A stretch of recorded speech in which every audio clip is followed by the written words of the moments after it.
늦은 밤에 술 취해서 앉아있는 사람들의 휴대전화를 훔쳐서 도망가던 남성이 경찰에 곧바로 붙잡혔습니다. 어떻게 된 일인지 영상 준비되어 있습니다.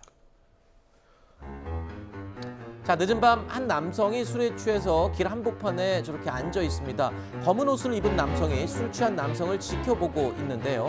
자, 도움을 주려는 걸까요? 술 취한 남성의 곁으로 다가가서 조용히 앉습니다. 그런데 잠시 후에 경찰이 출동해서 자전거를 타고 이동하던 이 남성을 현장에서 체포합니다. 자, 어떻게 된 일인가 CCTV를 다시 보니까요. 술 취한 남성에게 도움을 주는 척하면서 오히려 뒷주머니에 있던 휴대전화를 저렇게 빼서 훔쳐 달아나던 도둑이었던 겁니다. 자, CCTV를 보시면 거리도 한산했고요. 목격자가 있던 것도 아닌 것 같습니다. 주변에 지금 아무도 없는 상황이었죠.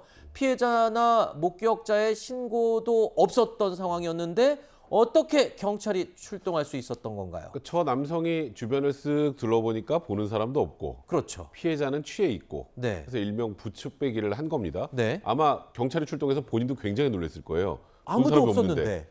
근데 보는 눈이 하나 있습니다.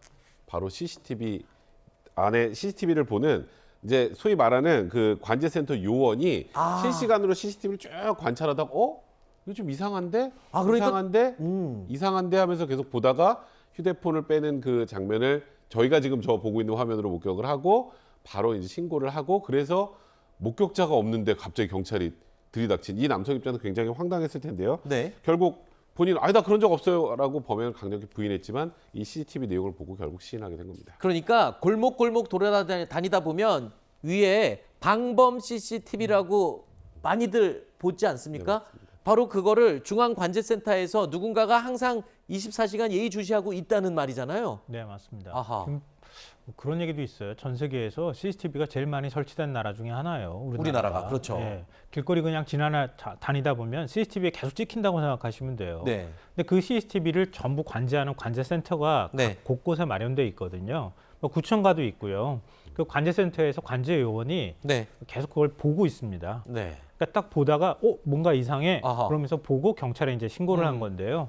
요즘에는 인공지능 시스템도 도입됐다 그러거든요. 그러면 도둑질인지 아닌지도 판단하는 그러니까 거예요? 이상 행동을 하는 것을 아하. 포착해서 CCTV가 네. 관제센터에 화면을 먼저 띄워주는 거예요. 그러니까 그런 거 그 시스템까지 도입된 상황이기 때문에 물론 그거에 과도한 사생활 침해에 대한 논란도 있기는 하지만 네. 이런 범행을 하기 더 어려워지는 사회로 점점 가고 있는 건 맞습니다. 알겠습니다. 자, 그런데 이 남성 범행이 처음이 아니었습니다. 경찰 조사 결과 이 남성은요, 동종 전과, 그러니까 이런 식으로 해서 법적 처벌을 받은 전과가 이 4개였습니다. 전과 4범이었는데 이번에 체포됐으니까 이제 전과 5범이 되셨네요.